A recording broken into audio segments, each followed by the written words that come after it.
The path to success is long and it's hard and it's varies. It goes off in all kinds of different directions. But if you think you don't have the pedigree, if you think you don't have what it takes to get to the next level, if you think you're always just going to be and you don't see yourself as then I want you to listen to this podcast. Dr. Radiah Blanton, not always a doctor, will share her story next.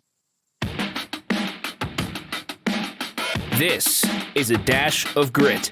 Recipes for success from courageous leaders who overcome challenges and build great things. Now, podcasting from Spire to leaders in local communities like yours, here is Brian Leflock. And let's get cooking. And I tell you what, folks, when you're listening to the show and you think, I know exactly how to get there. I know exactly what to do. I know my steps to success. I've got the path lined out. As soon as you think you have that straight, get ready because there's something going to come and blow you up. And so we are going to talk a little bit about grit along the way on the path to success with our guest today, Dr. Radiah Blanton. She is the Associate Dean, Liberal Arts at Cuyahoga Community College. And Dr. Blanton, I'm so excited to have you on the show at Dash of Grit. Thanks so much, Brian. I'm so honored to be a part of the show and happy to be here today. Yeah, we're happy to have you. I've spent a lot of time around education and education folks, and I know how at all levels, whether it be kindergarten or high school or college, it's so important and so hard and constantly changing. And each student that you run across, regardless of their age, is the most important person in your world at that point. And that's a hard way to go. And thank you for your efforts. Absolutely. Thank you. Thank you. It's a great honor to be in this role and, be able to help those students that you all just mentioned. Like you said, we're a community college here at Tri-C, and, we get students from all walks of life, young, right out of high school, older working adults, folks with families. And so people have their own, they come to you and they just have their own stuff that they are trying to manage. And it's a great honor to be able to help a student day by day. The great joy in this job is at the end of each day, when I leave work, I can go home and know that I've helped at least one student. Yeah. So it's very fulfilling and rewarding. You've made a difference. And we're going to talk a little bit about the path and the hard path that it takes to get from where you began to where you are. And where you are is a very important role at Cuyahoga Community College. But what I'd like to do before that, maybe talk to me a little bit about what success means to you, what success is for Cuyahoga Community College. Let me know. I know how hard it is to be a dean. But sure. What does that mean as far as success for you? Share that with us, would you? Success for me at this stage in life is the personal fulfillment. Am I able to come to work every day and do something that I'm passionate about, do something that impacts, families, individuals, and overall our community? And I'm able to do that in this work that I do here at Tri-C. Like I said, I'm able to help a student every day. I'm able to help a faculty member every day. And at the end of it all, the most fulfilling moment for me every year at Tri-C is participating in commencement. It gives me chills. To be, with our students that you see on these campuses, and, maybe they've had some challenges and you've seen them around, and they are, at commencement and in their cap and gown and celebrating, and they are so happy. And it's fun to watch that this is their life, this is their future kind of opening up and their path unfolding. So it is absolutely the most fulfilling moment of the time that I spend here at Tri-C. So that's it's that personal, it's personal fulfillment for me as well, to watch these students, kind of achieve and see them move on. Sometimes they'll reach back out and say, hey, thanks for your help, and this is what I'm doing now. But that's just such a great moment. And, it's a great moment for the college as well. So I started off as a social worker, right? 20 plus years ago. I started off as a social worker, and that work was very hard. It's very hard. My hat goes off to all of the social workers that are doing that work. Oh, man. And it's getting harder. It's getting harder. It's getting harder. So I see this work that I do at Tri-C. It's still a helping profession. So the lucky part for me is I get more instant gratification with the commencement ceremony, both in the spring and in the winter. So that's what makes it all worth it for me. I think there's no better success in life than when you can judge your own success by the success of others. I mean, that's what else are we here for? And I think many businesses can do that. And maybe sometimes a business misses out on the opportunity when they focus on themselves. And so congratulations on realizing that. Before we go back to, I really want to hear about that path that includes the social worker and now you're a dean. But I'm wondering real quickly about Cuyahoga Community College. Sure. What niche does it serve? There's all kinds of opportunities for higher education. There's 100 of them, and I could count them all quickly. But Cuyahoga Community College serves a specific niche, or at least provides maybe a different opportunity. What is that in a few words? I think we try to be holistic in how we service our students.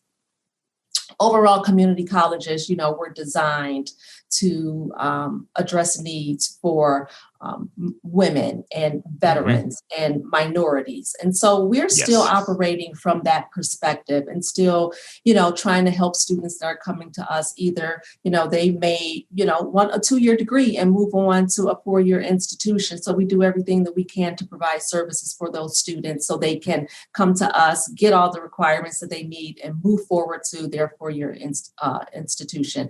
We also work with the workforce division. So you may have someone that's out there in the workforce doing something and they just want to upskill. So they just need to take a couple of classes. So we work with those students as well and try to wrap services around them and, the right programs that they need so they can continue their workforce journey and either, move to someplace else or progress and get promotions in the jobs that they currently have.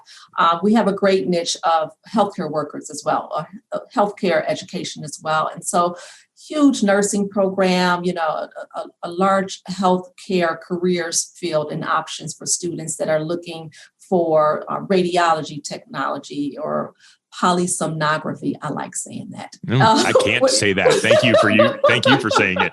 It's a sleep study, but just vet tech. So just any of those career tracks. We have a program for you as well, and I can't fail to mention the police academy that we have as well. And so, we do a lot of workforce training. We do preparation for students, like I said, that are moving forward to a 4-year institution and a 4-year education. So we try to wrap it all up in a nice little bundle and try to, make sure that we have all the needed resources that our students need to keep moving forward.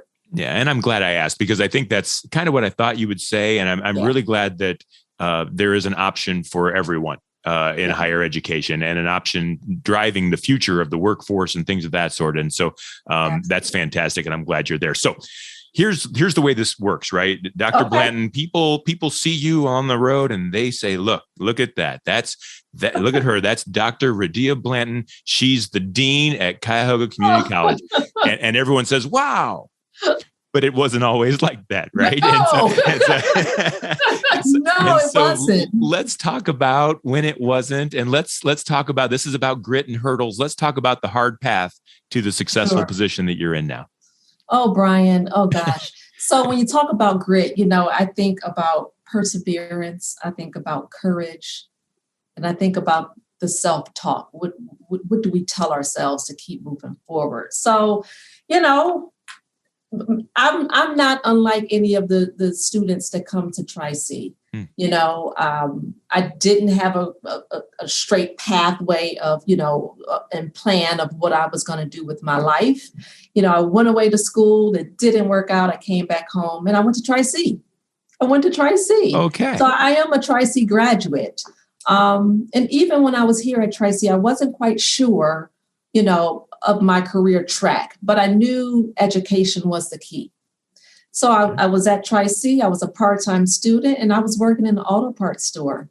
Okay. And so this was years ago. I was young, I looked very young, and women didn't work in auto parts stores. And so it was my first, when I look back at it, it was my first experience with gender roles, and how do you get past gender roles? I was a cashier, but I learned how to look up car parts, and I learned how to service customers. And I rose to a management level, within that auto parts store. And it was a great experience. Tell me real quick about that, because I've walked into auto parts stores and there are males behind the counter and females behind the counter. Yep. And boy, I hope I don't do it, but I bet it's easy for a man to walk in and look towards the man. And that's kind of what you were talking about, right? Brian, I would ask them, hey, can I help you? And they would tell me, no, I want a man to help me. How did that make you feel? Because that still happens today. It happens with race. It happens with sexuality. Absolutely. Well, I was probably a little young and cocky because I knew what I was doing, and I knew what I was doing. I'd been working there long enough, and I had the respect of my male colleagues. So there would be a guy standing next to me, and he would look up the fella's part, and he would, that my coworker would say, oh, it's what she told you. It's the same part that she told you. So they would stand up for me. They would stand in that gap and support me. And so the store had regulars. They got to know me. And so, I built that relationship. But, that brief experience working there, like I said, it taught me about gender roles. It taught me about how to manage difficult people. It taught me how to communicate, with the public. So there was some value, in that job. Mm-hmm. Left there and kind of got into a career track of social services. Like I said, I got an undergraduate degree in social work. And, I spent some time in some nonprofits here in the city of Cleveland and learned a lot. I learned a lot. I did community work. I did programming. And so it just laid a solid foundation for, moving through tough situations, moving into jobs where I didn't necessarily have the right experience, but I knew I could do the work. Mm-hmm. I believed in myself, and I had that self-talk, to encourage myself to move forward, not be afraid to ask questions and not be afraid to fail and get back up and keep moving. And I wonder if, did the time you spent in social services, mm-hmm. did it make you a more optimistic and more energetic and let's go accomplish something great person because you're doing that? Or did it start to show you the other side of life, the tougher side of life, and so you wanted to improve that? Was it more of a half full or half empty glass that you were dealing with after that? Brian, I would say it kind of balanced itself out. And so it taught me, okay, I know what I want to do. I know what I don't want to do. I know what I'm good at, and so it taught me those things really quickly. But it did teach me that there are, there's a population of people out here that, they have challenges. They have challenges. And in that moment, I knew that I wanted to be a part of this process. How can I be a part of this to help people to continue to move forward? And so it kind of built my sense of community. It helped to develop my passion for people, and it kind of groomed me as a professional. Yeah. And so it all built on each other, those situations. It's so funny because I guess about a month ago, I had a woman call me out of the blue, and she was a woman that I had worked with probably about 15 years ago doing community work. We had a really close relationship.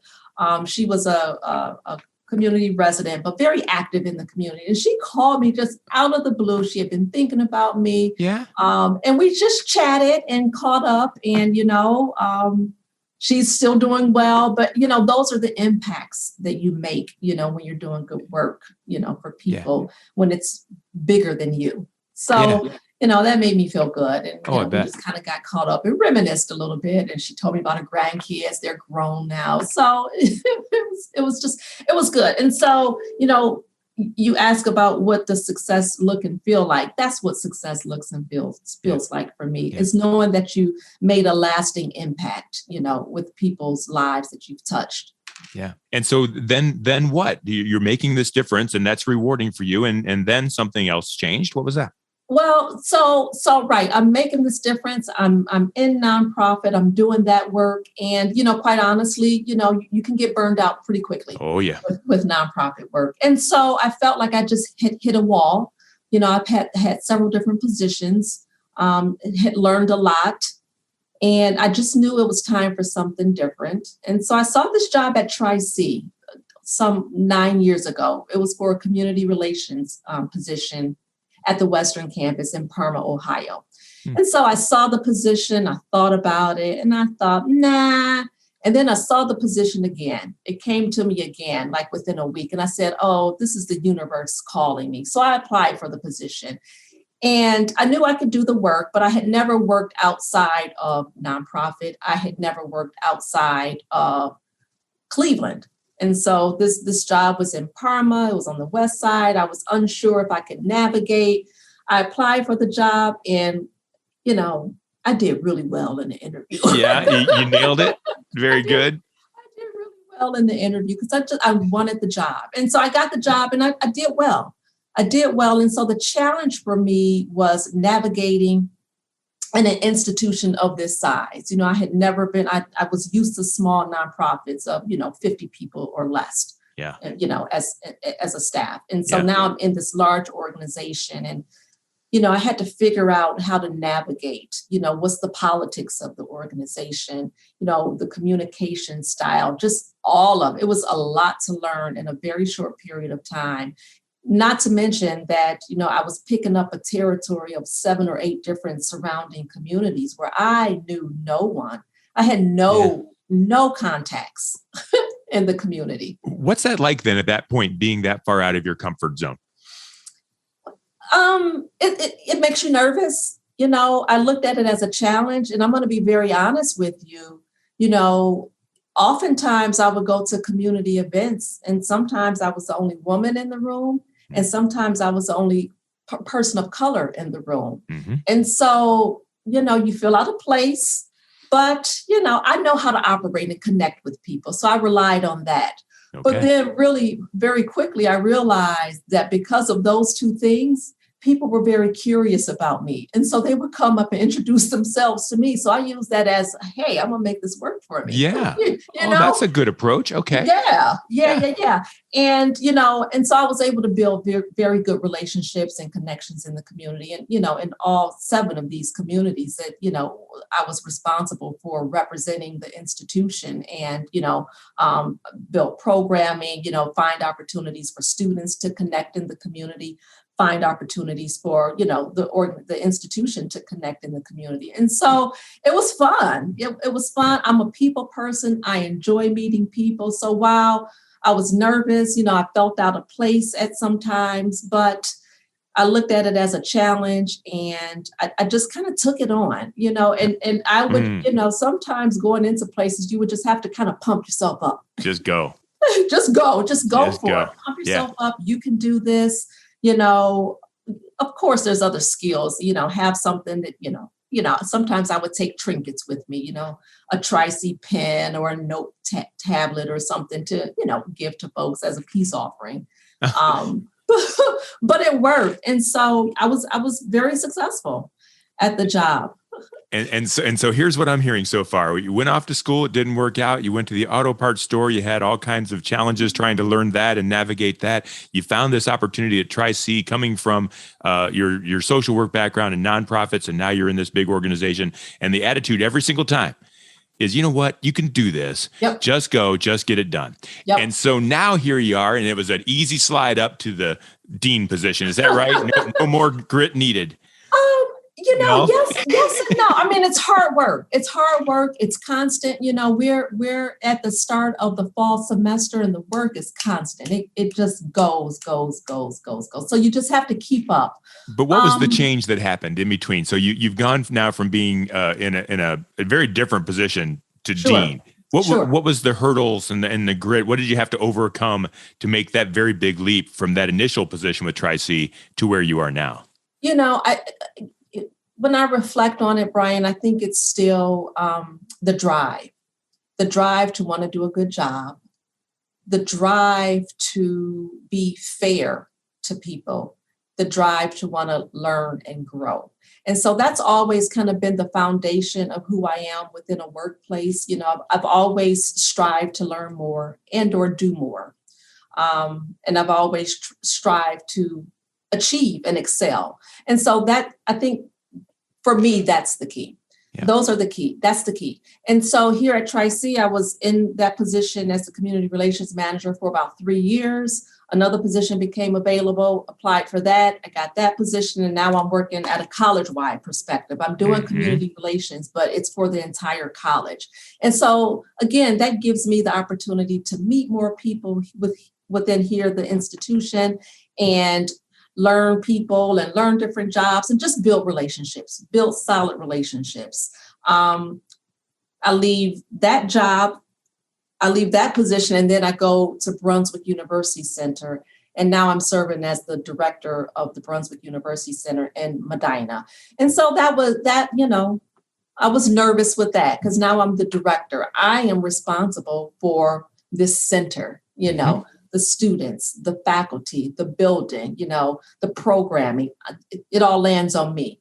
And so you just gotta have that positive self-talk.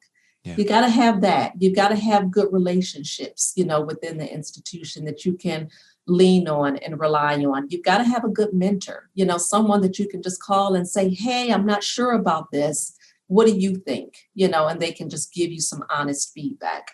But you got to work hard too. And so I just think I have all of that. And that has been kind of the key to my success and the grit that has gotten me through.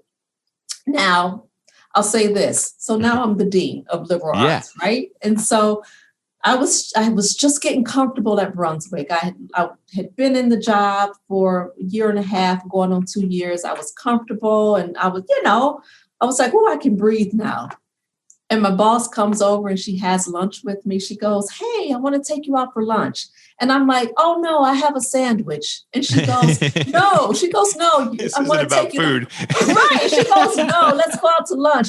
And I'm like, no, but I have a sandwich here. We don't have to go. I wasn't getting it, Brian.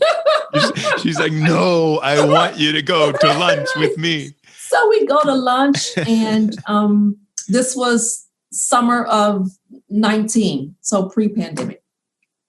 And she goes, hey, there's an opportunity for you to serve as the interim dean of liberal arts. And I'm thinking, no, I'm just getting comfortable here. Can I say no? This is why I say, can I say no? Yeah. And she goes, no. So here I am. And, I was, I'm very grateful, and I was very humbled. I've been in the role now for a little over a year, but I was in the role, let's see. Yeah, I was maybe it was last year. My timeline is all off with COVID. Yeah. Yeah, I was it was last year. Mm-hmm. So, right. And so I'm here in the role. I'm new to the role. It's a pandemic happening, and there's all these unknowns in education, and I've got to do this job. And it's like 3 weeks until the start of the semester. Yeah. Now, you talk about stress. Yeah. So tell me about that. Tell me about that. About stress. Oh, my goodness. But I relied on the relationships that I had in place. I relied on my work ethic. And I just relied on faith at that point. And that's the biggest thing sometimes anyway. Yeah. Yeah. That was a whirlwind. That moment was tough. Last year was tough for everyone. Yeah. And so, I'm in this new job with new staff. The institution, is having its challenges. We've lost staff. We're in this pandemic. We're in this remote environment that we're trying to get used to. I'm trying to learn how to build a schedule and just do the job and build relationships with 30 plus faculty members that I don't know, new staff that I'm getting to learn. And so it was just, it was just a whirlwind of a year. And so like I said, I relied on my faith. I relied on, my ability to connect with people and just show grace to other folks as well. I'm interested I think back to the auto parts store where people didn't give you the chance because of who they thought you were. And Here you are at the beginning of a pandemic trying to become and be the dean of a program with all the teachers who have been there a lot longer than you. Yes. Were there some instances where they just said, look, man, you don't know what you're doing. Just leave us alone. Like, how did that work out? It was beautiful, Brian. Yeah. It was absolutely beautiful. And so I was blessed, and I tell them all the time that I'm blessed with the faculty that I Fantastic. got, because their faculty, they've been here forever, 20 plus years. They know what to do. Mm. They left me alone. There it is.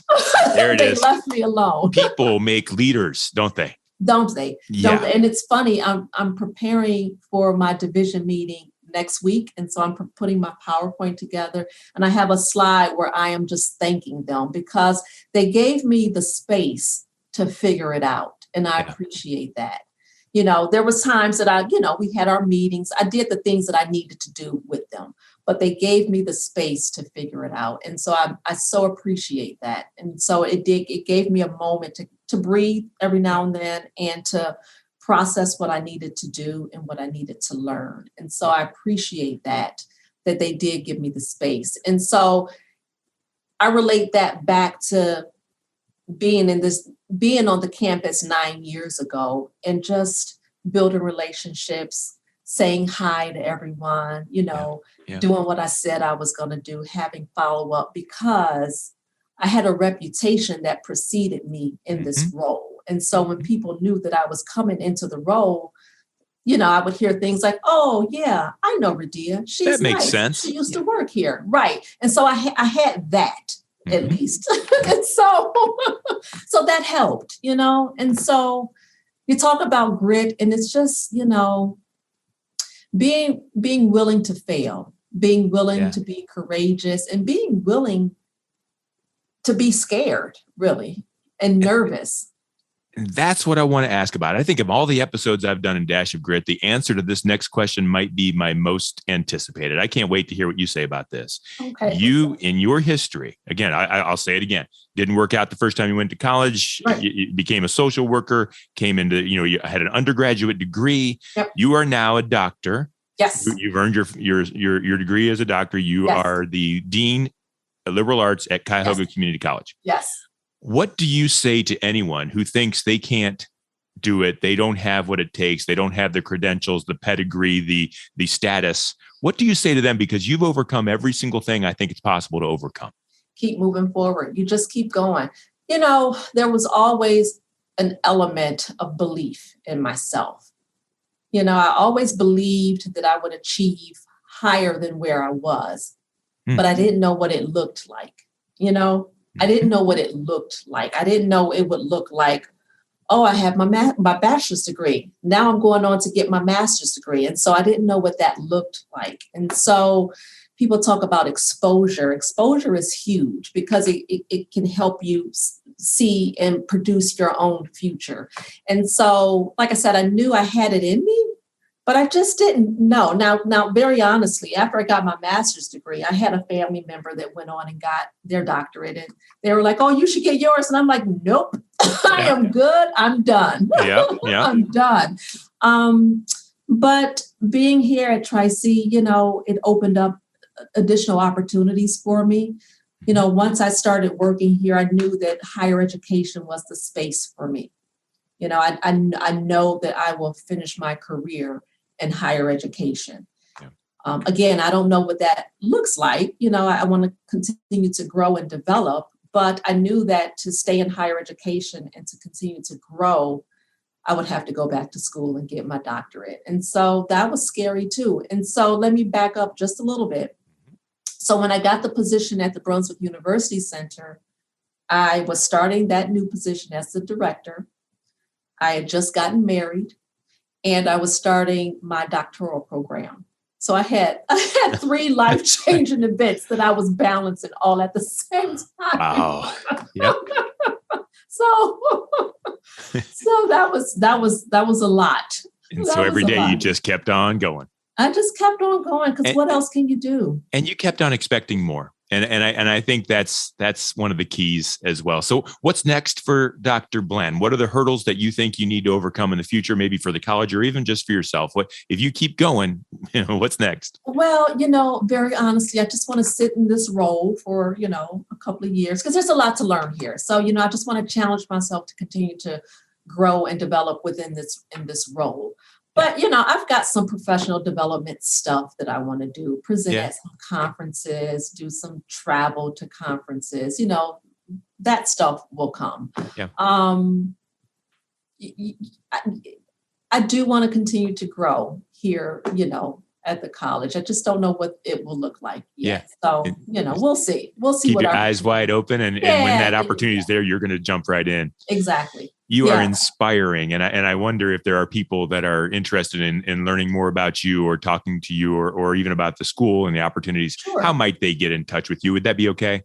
Oh, yeah, sure. So you can send me an email, and it's radiah.blanton@tri-c.edu. Brian, will you put that out somewhere? Okay. Yeah, we will. We'll put that. It's probably right there on the screen right now. Perfect. My post-editing people are geniuses. They can handle it right for us. Yeah. You make magic happen. Yep, we make magic happen. So they'll take care of that. So you can email you and get a hold of you that way. Absolutely. I really do appreciate it. Before we wrap up, I want to do a quick ad, if you will, for our company, because you inspired me too, and you make me think of businesses that face these challenges every single day. Think maybe they don't have the pedigree, don't have what it takes to get it, but they just have to keep going. And I think that's kind of what my company Spire does. I think we try to come alongside folks when they're at their plateau or at their seeming peak and try to get them over those things with ad campaigns and brand awareness and strategy that can make things happen. So folks, if you're looking for a team like that to add to your team, that is Spire. You can find us at spiread.com. Dr. Blanton, thank you so much for sharing your story. It is an inspiration, and I'm so glad you were on the show. Brian, thank you so much for having me today. Okay. And folks, if you like that show, you'll like a few others that we've did. So dig around and find another dash of grit that you like, and make sure you tune back in. We do this every week with professionals like Dr. Blanton, helping to inspire you to get gritty and win the day. We'll see you next time. This is A Dash of Grit. Recipes for success from courageous leaders who overcome challenges and build great things.